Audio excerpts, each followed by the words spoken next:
Hi everyone, Dr. Jeff here with you again this week with co-host Maddy. And Maddy, what are we talking about this week? Well, the World Cup is on, and the Canadian men are a part of it this year for the first time in 36 years.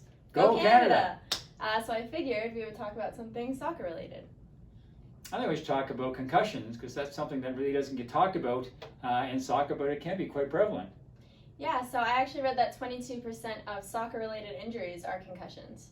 And it's actually more prevalent with women than it is with men. In fact, concussions in women soccer players is the fourth leading sport of concussions amongst all sports. So one of the leading causes of concussions in soccer would actually be heading the ball. Quite controversial, but it actually leads to most of the concussions throughout the game.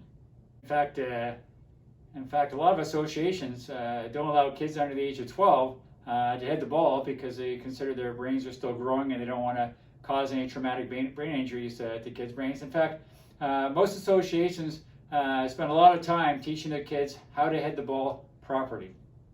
Yeah, a couple other things that can cause concussions while playing soccer would be when two players, for example, jump up to head the ball and they end up colliding instead, or even just a hard hit to the ground. Basically anything that causes your brain to rattle in your skull. You don't necessarily have to pass out to be concussed, but anything that causes that brain to rattle. A number of years ago, there was some research being done about wearing a headband of some sort to try and stabilize the brain or stabilize the head to reduce concussions. It was quite popular for a while, especially amongst the women's soccer players, but it's kind of gone by the wayside. I don't really see it out there anymore, but there was some research being put into that.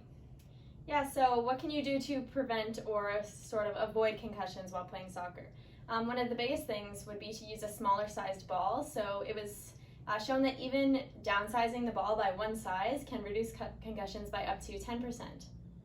The other thing is the ball you're playing with. Make sure you're using a good kind of new ball. A ball that's lopsided can actually cause more concussions, and also a very heavy ball. So if you're playing on a wet field, especially a leather ball, can get very heavy, and that can lead to more incidents of concussions. Yeah, so every sports team in Ontario is required to follow something called Rowan's Law.